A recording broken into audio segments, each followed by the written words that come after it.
আসসালামু আলাইকুম সুপ্রিয় শিক্ষার্থী বন্ধুরা, আজকে আমরা পঞ্চম অধ্যায় থেকে যে প্রমাণটি করব সেটি হচ্ছে দেখাও যে স্থিতি ঘর্ষণ গুণাঙ্ক স্থির কোণের ট্যানজেন্টের সমান। তো এখানে স্থিতি ঘর্ষণ গুণাঙ্ক এবং স্থির কোণ এই দুইটি জিনিস আমাদেরকে বুঝতে হবে।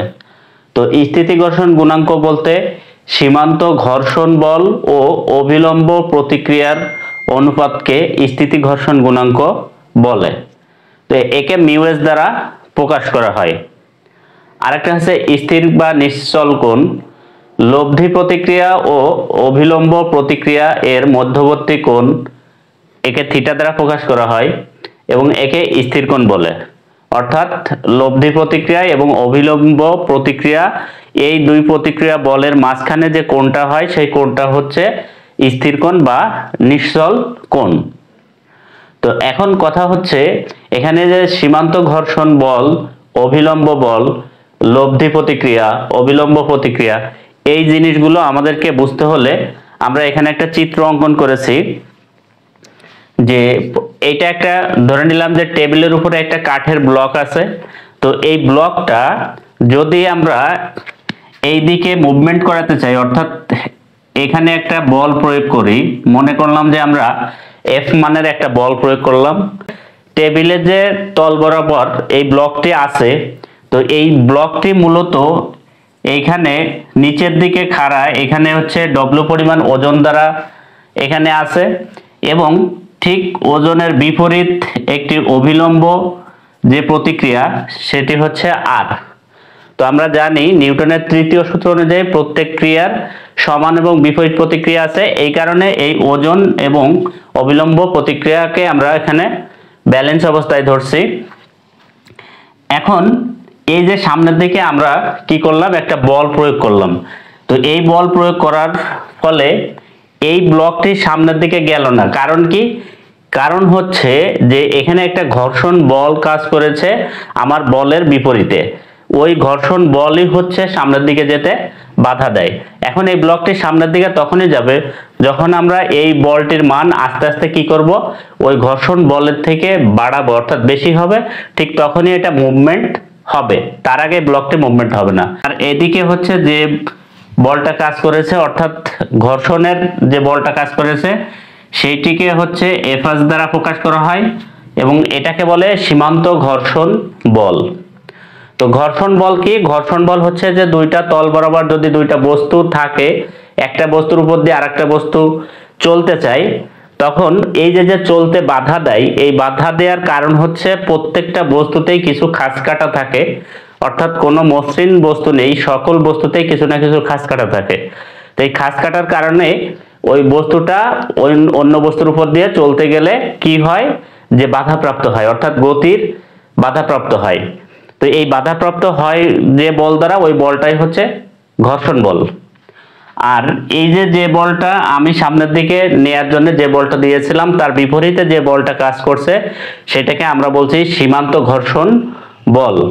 এবং এই যে অবিলম্ব প্রতিক্রিয়া, অবিলম্ব প্রতিক্রিয়া তো বললাম যে এই টেবিলের উপর কাঠের ব্লকটি মূলত ডব্লিউ পরিমাণ ওজন দ্বারা এদিকে থাকে এবং এর বিপরীতে যে বলটি কাজ করে সেটিকে আমরা বলি অবিলম্ব বল বা অবিলম্ব প্রতিক্রিয়া বল। তো এখন স্থির কোণের ক্ষেত্রে বলা হয়েছে লব্ধি প্রতিক্রিয়া ও অবিলম্ব প্রতিক্রিয়া মধ্যবর্তী কোণ। তো লব্ধিটা কি? আসলে এই লব্ধিটা হচ্ছে এইখানে যে আমরা যে বলটা সীমান্ত ঘর্ষণ বল বলেছি এবং অবিলম্ব প্রতিক্রিয়া বলেছি, এই দুইটাই হচ্ছে কি, যে এই দুইটা বলই হচ্ছে ভেক্টর, অর্থাৎ এফএস একটা ভেক্টর আর একটা ভেক্টর।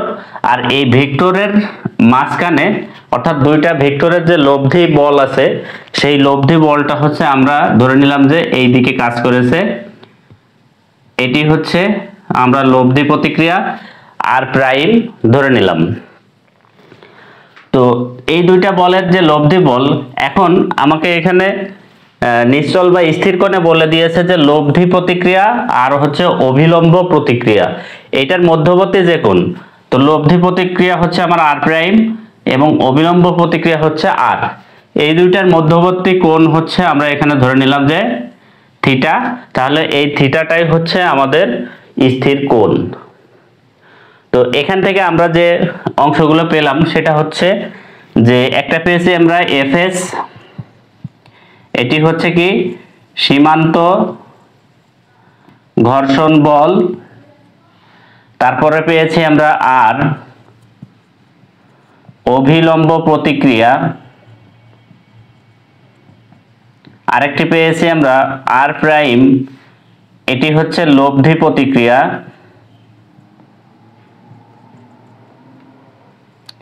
এবং এদের মধ্যবর্তী থিটা কোণ পেয়েছি, এটি হচ্ছে আমাদের স্থির কোণ। এখন আমরা এই যে অভিলম্ব যে প্রতিক্রিয়া এবং এই যে সীমান্ত ঘর্ষণ বল যার কারণে আমরা লব্ধি পেয়েছি, তো এই দুইটা বলকে যদি আমরা দুইটা উপাংশে ভাগ করি তাহলে দাঁড়াই আমরা আর সমান সমান পাবো, যেহেতু আমার লব্ধি হচ্ছে কি আর প্রাইম, তাহলে আর প্রাইম তো থাকবেই। এখন এই কোণটা যেহেতু এই আর এর সাথে আছে কোণটা, তাহলে আমরা আনুভূমিক ধরবো হচ্ছে কি এটাকে ভূমি ধরবো, আরটাকে ধরবো ভূমি, আর এখানে এফএসটাকে ধরবো লম্ব। কেন?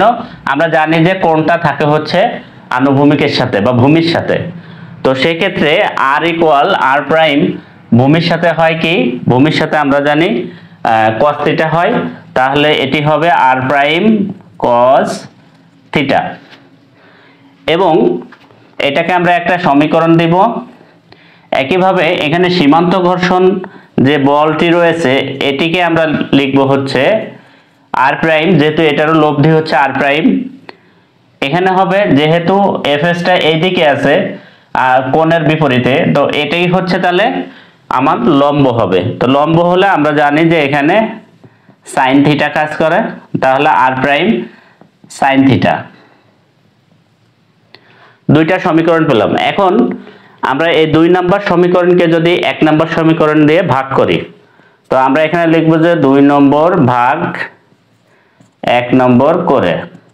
তো 2 ভাগ 1 মানে হচ্ছে 2 নম্বর আছে বাম পক্ষ আছে এফএস এবং 1 নম্বরের বাম পক্ষ হচ্ছে আর সমান সমান 2 নম্বরের ডান পক্ষ আছে আর prime sine theta divided by 1 নম্বরের ডান পক্ষ আছে আর প্রাইম cos থিটা। তো এখানে আর প্রাইম চলে যাবে, এটা কেটে দিব। তো এখানে আমরা তাহলে পাবো fs ডিভাইডেড বাই আর সমান সমান sine theta by cos theta সমান জানি আমরা হচ্ছে tan থিটা। তো এটা পেলাম আমরা। এখন এই যে এফএসটা কি, এফএসটা হচ্ছে সীমান্ত ঘর্ষণ বল, আরটা কি, আরটা হচ্ছে অভিলম্ব প্রতিক্রিয়া। তো আমরা এখানে স্থিতি ঘর্ষণ গুণাঙ্কে সীমান্ত ঘর্ষণ বল ও অভিলম্ব প্রতিক্রিয়ার অনুপাতকে হচ্ছে স্থিতি ঘর্ষণ গুণাঙ্ক বলে এবং একে মিউ এস দ্বারা প্রকাশ করা হয়। তো আমরা তাহলে এফএস বাই আর কে আমরা কি লিখতে পারি, যে স্থিতি ঘর্ষণ গুণাঙ্ক বা মিউ এস, এই মিউ এস লিখতে পারি সমান সমান tan থিটা।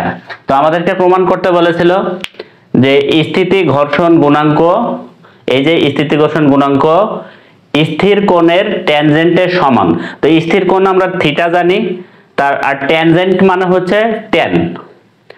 এবং এখানে প্রমাণ করতে বলেছিলাম mu S equal tan theta, mu S equal tan theta.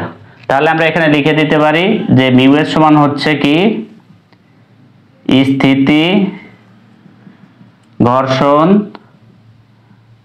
গুণাঙ্ক সমান সমান আমরা পাচ্ছি কি, যে এটা হচ্ছে স্থির কোণের ট্যানজেন্ট, স্থির কোণের ট্যানজেন্ট।